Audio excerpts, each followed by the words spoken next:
மையம் ஊடக நேயர்களுக்கு வணக்கம். நீங்கள் இணைந்திருப்பது மையத்தின் காலை நேர பிரதான செய்திகளுடன். முதலில் தலைப்புச் செய்திகள். நாடு முழுவதும் மின்தடை ஏற்படும் சாத்தியம், ஆனந்த பாலித எச்சரிக்கை. பாடசாலையிலே சிகரெட் பயன்படுத்திய அமைச்சரின் மகன் சபையில் சாமர எம்பி வெளியிட்ட தகவல். தமிழருக்கு 13 வழங்குவோம் என கூறியவர்களின் இன்றைய நிலை நாமல் விசனம். ஐநா அறிக்கை தீயிட்டு எரிப்பு, எழுந்துள்ள கடும் கண்டனம். மகிந்தவின் மேதல மூலன வேட்டு நாய்க்கு மரண தண்டனை, தசாப்தம் கழிந்து பழி தீர்த்த ஜேவிபி. மகிந்தவுக்கு பாதுகாப்பு கோரி தேரர் உண்ணாவிரதம். கிரேட்டா தான்பெர்க் ஒரு நல்ல மனநல டாக்டரை பார்க்க வேண்டும், ட்ரம்ப் கிண்டல். மக்கள் மீது ராணுவம் குண்டுவீச்சு, 40 பேர் பலி, 50 பேர் காயம். யஹ்யா சின்வாரின் உடலை ஒப்படைக்க கோரும் ஹமாஸ் தொடர்வென விரிவான செய்திகள்.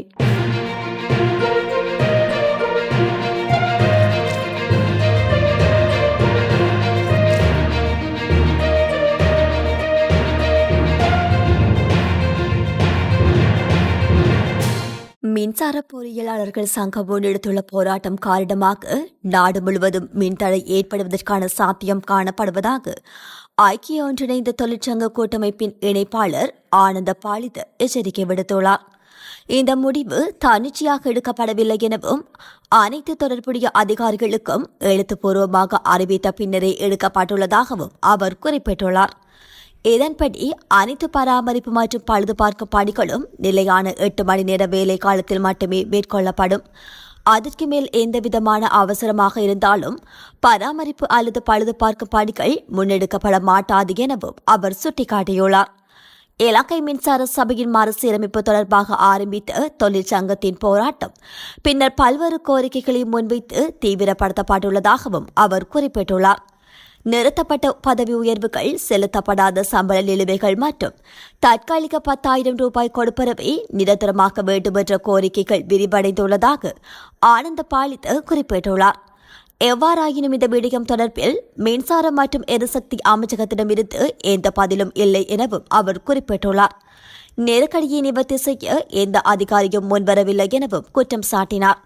இந்த பிரச்சினைகளை கையாள நியமிக்கப்பட்ட அதிகாரிகள் தோல்வியடைந்துள்ளனர்.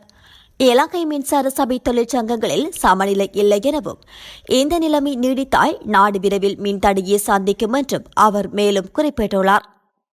பதுளை பாடசாலையொன்றில் அமைச்சரவை அமைச்சரின் மகன் சிகரெட்டை 4 மாணவர்களுடன் சேர்ந்து பயன்படுத்தியுள்ளதாக பதுளை மாவட்ட நாடாளுமன்ற உறுப்பினர் சாமர சம்பத் தசாநாயக்க தெரிவித்துள்ளார். நாடாளுமன்ற விவாதத்தில் கலந்து கொண்டு உரையாற்றும் போதே அவர் இவ்வாறு குறிப்பிட்டுள்ளார். முதலில் உங்களுடைய பிள்ளைகளை திருத்துங்கள், அதன் பின்னர் நாட்டு பிள்ளைகளை திருத்த பாருங்கள் என அவர் கேட்டுக் கொண்டுள்ளார்.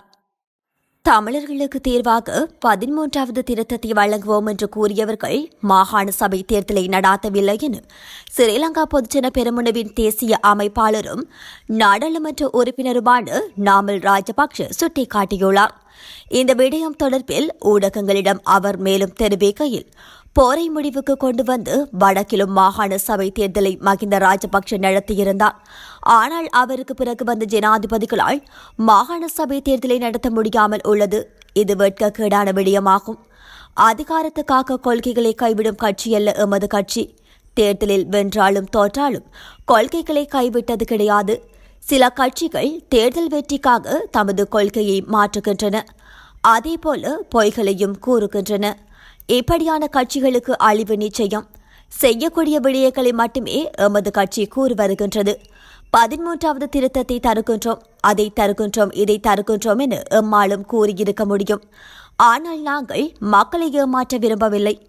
13வது திருத்தத்தை தருவோம் என்று கூறியவர்களால் வடக்கு மாகாண சபை தேர்தலை நடாத்த இயலவில்லை என அவர் கூறியுள்ளார்.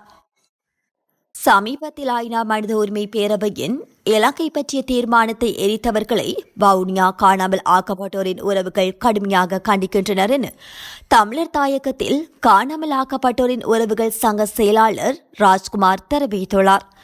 நேற்று இடம்பெற்ற ஊடக சந்திப்பில் மேலும் அவர் கருத்து தெரிவிக்கையில், இப்படியான செயல்கள் தமிழர்களின் உலக புகழை களங்கப்படுத்தி நியாயத்திற்கான எங்கள் போராட்டத்தை பலவீனப்படுத்துகின்றன. சில குழுக்கள் இலங்கையிலும் வெளிநாடுகளிலும் பணத்தையும் உணர்ச்சிகளையும் பயன்படுத்தி தமிழர்களை பிரிக்க முயற்சிக்கின்றனர். இது எங்கள் உரிமைக்கான போராட்டத்தை அளிக்க விரும்புவோருக்கு உதவுகின்றது. ஐநா மனித உரிமை பேரவையின் தீர்மானத்தில் நன்மைகளும் தீமைகளும் உள்ளன. இந்த விடயம் தொடர்பான மனித உரிமை மீறல்களை ஏற்றுக்கொள்கின்றது. காணாமலாக்கப்பட்டவர்களுக்கு நீதி தேவைப்படுவதை வலியுறுத்துகிறது மற்றும் இலங்கை ஐநா கண்காணிப்பில் தொடர்கின்றது. இது தமிழின படுகொலையை வெளிப்படையாக குறிப்பிடவில்லை, எந்த அரசியல் தீர்வையும் வழங்கவில்லை, மேலும் கொழும்பு அரசு நீதி வழங்குவதை தாமதப்படுத்த அனுமதிக்கின்றது. தீர்மானத்தில் பலவீனங்கள் இருந்தாலும் அதை எரிப்பது தவறு. காணாமலாக்கப்பட்ட தமிழ் குழந்தைகளின் தாய்மார்கள் நம்புவது தமிழர்கள் நாகரிகமானவர்களாகவும் தங்கள் இறையாண்மையை அமைதியாகவும் சட்ட ரீதியாகவும் மீட்கும் திறன் கொண்டவர்களாகவும் உலகிற்கு நிரூபிக்க வேண்டும் என்பதுதான். சேனல் 4 ஆவணப்படத்திற்கு பிறகு உலகம் எங்கள் வேதனையை புரிந்து கொண்டது. கொலைகள், காணாமல் ஆக்கப்பட்டவர்கள், பாலியல் வன்முறைகள், நில இழப்புகள், தமிழ் பரவல் சமூகமானது இன்று உலகளவில் வலிமையானதும் கல்வியறியும் வாய்ந்ததுமான சக்தியாக மாறியுள்ளது. பல நாடுகளில் அமைச்சர்கள், நாடாளுமன்ற உறுப்பினர்கள், நகர மேயர்கள் ஆகியோர் தமிழர்களாக உள்ளனர். இலங்கையின் தமிழ் எம்பிக்கள் செயலற்றவர்களாக இருந்தாலும் பரவல் தமிழர்கள் எப்போதும் எதிர்காலத்திற்காக சிந்தித்து செயல்படுகின்றனர் என குறிப்பிட்டுள்ளனர். மகிந்தவின் மேதளமுள்ள வேட்டை நாய் என்று கூறப்படும் ஜிலம்பெட்டிய அமரை என்பவருக்கு உயர் நீதிமன்றம் மரண தண்டனை விதித்துள்ளது. கொலை குற்றத்திற்காக விதிக்கப்பட்ட மரண தண்டனையை எதிர்த்து ஜிலம்பெட்டிய அமரை தாக்கல் செய்த மேல்முறையீட்டை உயர் நீதிமன்றம் நேற்று நிராகரித்தது. கடுவனவில் நடந்த ஜேவிபி பேரணியில் 2 பேரை சுட்டுக் கொன்று மற்றொருவரை காயப்படுத்திய குற்றச்சாட்டில் இவருக்கு எதிரான இந்த தண்டனை விதிக்கப்பட்டது. இந்த நிலையில் ஜிலம்பெட்டிய அமரை என்பவர் பாதாள உலகத்தில் இருந்து கணக்கிட முடியாத அளவுக்கு பெரும் குற்றங்களை செய்துள்ளதாக மேலும் குறிப்பிடப்பட்டுள்ளது. முன்னாள் ஜனாதிபதி மஹிந்த ராஜபக்சவின் பாதுகாப்பு நீக்கப்பட்டதற்கு எதிர்ப்பு தெரிவித்து ராத்துபாஸ்வல தெரிப்பக ஸ்ரீதம்ம தேரர் உண்ணாவிரதத்தில் ஈடுபட்டுள்ளார். தங்காளி ஹார்லன் இல்லத்திற்கு முன்பாக உள்ள DS சேரநாயக்க சிலைக்கு முன்பாக நேற்று பிற்பகல் 1 மணியளவில் அவர் உண்ணாவிரதத்தை ஆரம்பித்துள்ளார். பிற முன்னாள் ஜனாதிபதிகளின் பாதுகாப்பை மீண்டும் வழங்க கோரியும் தேரர் இந்த உண்ணாவிரதத்தை ஆரம்பித்துள்ளதாக தெரிவிக்கப்படுகின்றது. முன்னாள் ஜனாதிபதிகளுக்கான வரப்பிரசாதங்கள் தற்போதைய அரசாங்கத்தால் நீக்கப்பட்டதை அடுத்து முன்னாள் ஜனாதிபதி மஹிந்த ராஜபக்ச தனது உத்தியோகபூர்வ இல்லத்திலிருந்து வெளியேறி தனது சொந்த ஊரில் உள்ள கார்டன் இல்லத்திற்கு சென்றுள்ளார். இதேவேளை 2015ஆம் ஆண்டில் அவருக்கு வழங்கப்பட்ட 2 உத்தியோகபூர்வ வாகனங்களையும் அரசாங்கத்திடம் ஒப்படைத்திருந்தார். இவ்வாறான நிலைமைகளால் முன்னாள் ஜனாதிபதி மஹிந்த ராஜபக்சவின் பாதுகாப்புக்கு அச்சுறுத்தல்கள் உள்ளதாக அவருடைய ஊடக பேச்சாளர் மனோஜ் காமகே தெரிவித்திருந்தார். இந்த நிலையில் மஹிந்த ராஜபக்சவின் பாதுகாப்பு நீக்கப்பட்டதற்கு எதிர்ப்பு தெரிவித்து ராத்துபாஸ்வல தெரிப்பகை சிறிதம்ப தேரர் உண்ணாவிரதத்தில் ஈடுபட்டுள்ளமை குறிப்பிடத்தக்கது. சுவீடன் நாட்டைச் சேர்ந்த பிரபல சுற்றுச்சூழல் ஆர்வலர் கிரேட்டா தன்பர்க் பருவநிலை மாற்றம் குறித்து சர்வதேச அளவில் விழிப்புணர்வை ஏற்படுத்தி வருகின்றார். தனது சிறு வயதிலிருந்தே சமூக ஆர்வலராக பலம் பெறும் கிரேட்டா தன்பர்க் உலகின் பல்வேறு பகுதிகளில் நடைபெறும் மனித உரிமை மீறல்களுக்கு எதிராகவும் குரல் கொடுத்து வருகின்றார். இந்த நிலையில் இஸ்ரேல் தாக்குதலால் சின்னா பின்னமான காசாவுக்கு கப்பல் மூலமாக உணவு உள்ளிட்ட அத்தியாவசிய பொருட்களை கிரேட்டா தன்பர்க் கொண்டு சென்றார். அவருடன் பல நாடுகளைச் சேர்ந்து 200க்கும் மேற்பட்ட சமூக ஆர்வலர்கள் சென்றனர். அப்போது அவர்கள் இஸ்ரேல் ராணுவத்தால் இடிமறித்து சிறை வைக்கப்பட்டு அவர்களின் சொந்த நாடுகளுக்கு நாடு கடத்தப்பட்டனர். இது தொடர்பாக கிரேட்டா தன்பர்க் சுவீடனில் செய்தியாளர்களை சந்தித்து பேசியுள்ளார். அப்போது இஸ்ரேல் ராணுவம் தங்களை மிகவும் மோசமாக நடாத்தியது என்று அவர் தெரிவித்தார். இருப்பினும் இதனை இஸ்ரேல் ராணுவம் திட்டவட்டமாக மறுத்துள்ளது. இந்த நிலையில் கிரேட்டாவின் நடவடிக்கைகள் குறித்து அமெரிக்க ஜனாதிபதி டிரம்ப் விமர்சித்துள்ளார். அவர் கிரேட்டா தன்பர்க் ஒரு பைத்தியம் போல செயல்படுகின்றார், எப்போதும் மூர்க்கமாக உள்ளார், பிரச்சனைகளை உருவாக்கிக் கொண்டே இருக்கின்றார், அவர் ஒரு நல்ல மனநல டாக்டரை பார்க்க வேண்டும் என்று கிண்டலாக தெரிவித்துள்ளார். அதே சமயம் டிரம்புக்கும் இதே பிரச்சனை இருக்கிறது என்று கிரேட்டா தன்பர்க் பதிலடி கொடுத்துள்ளார். இது குறித்து அவர் தெரிவிக்கையில், கோபத்தை கட்டுப்படுத்துவது குறித்து டிரம்பிடம் ஏதேனும் ஆலோசனைகள் இருந்தால் நான் அதை ஏற்றுக்கொள்வேன். ஆனால் அவரது கடந்த கால செயல்பாடுகளை பார்த்தால் அவருக்கும் இதே பிரச்சனை இருப்பதாக தெரிகிறது என அவர் கூறியுள்ளார். நாய்பியது மியான்மர் நாட்டில் புத்த மத பண்டிகை கொண்டாட்டத்துக்கு இடையே போராட்டத்தில் ஈடுபட்டவர்கள் மீது அந்நாட்டு ராணுவம் குண்டு வீசியதில் 40 பேர் பலியாகியதுடன் 50க்கும் மேற்பட்டோர் படுகாயமடைந்தனர். வேட்டுச்சிறை தென்கிழக்கு ஆசிய நாடான மியான்மரில் 2021 ராணுவம் ஆட்சியை கைப்பற்றியது. இதனை அடுத்து ஜனநாயக முறையில் தேர்ந்தெடுக்கப்பட்ட அந்நாட்டின் தலைவர் ஆங் சான் சூச்சி கைது செய்யப்பட்டார்.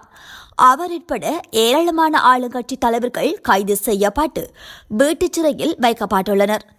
இதனால் ராணுவ ஆட்சிக்கு எதிராக அவ்வப்போது மக்கள் போராட்டங்களை நடத்தி வருகின்றனர். அந்த வகையில் சாங்யூ நகரத்தில் 100 பேர் புத்த மதத்தின் தாடியுங் பண்டிகையை கொண்டாட கூடியிருந்தனர். அப்போது சிலர் மெழுகுவர்த்தி ஏந்தி அரசுக்கு எதிராக போராடினர். மியான்மர் ராணுவத்தின் கட்டாய ராணுவ சேவை நடைமுறைகள் மற்றும் வரவிருக்கும் தேர்தலுக்கு எதிராக முழக்கம் எழுப்பினர். அதே நேரத்தில் ஆங் சான் சூச்சி மற்றும் பிற அரசியல் தலைவர்களை விடுவிக்கவும் கோரினர். அப்போது மோட்டார் பொருத்திய பராக்லைட் மூலம் ராணுவத்தினர் 2 குண்டுகளை வீசியுள்ளனர். கண்டனம் இதில் குழந்தைகள் உட்பட 40 பேர் உயிரிழந்தனர். 50க்கும் மேற்பட்டோர் காயமடைந்ததுடன் பலரது உடல்கள் அடையாளம் காண முடியாத அளவுக்கு துண்டு துண்டாக கிடந்தன. கொண்டு வீச போகும் தகவல்கள் முன்கூட்டியே கிடைத்ததால் சிலர் கலைந்து சென்றதால் உயிர் சேதம் குறைந்ததாக பொதுமக்கள் தெரிவித்தனர். சொந்த நாட்டு மக்கள் என்று பாராமல் கொண்டு வீசிக் கொன்ற ராணுவத்தின் செயலுக்கு பல்வேறு தரப்பினரும் கண்டனம் தெரிவித்துள்ளமை குறிப்பிடத்தக்கது. காசாவில் இஸ்ரேல் தாக்குதலில் கொல்லப்பட்ட ஹமாஸ் தலைவர் ஜஹா சின்வாரின் உடலை தம்மிடம் ஒப்படைக்குமாறு இந்த இயக்கம் கோரிக்கை விடுத்துள்ளது. சிறு தடியினால் இறுதி வரை போராடி மரணித்த யாஹா சின்வாரின் உடலை கைப்பற்றி இஸ்ரேல் எடுத்துச் சென்றது. இஸ்ரேல் ஹமாஸ் இன்று 3வது நாளாக பேச்சுவார்த்தை எகிப்தில் நடைபெறுகின்றது. இந்த நிலையில் ஹமாஸ் தரப்பு இந்த கோரிக்கையை முன்வைத்துள்ளதாக வால் ஸ்ட்ரீட் ஜர்னல் தகவல் வெளியிட்டுள்ளமை குறிப்பிடத்தக்கது. இத்துடன் மையத்தின் காலை நேர பிரதான செய்திகள் நிறைவு பெறுகின்றன. நன்றி.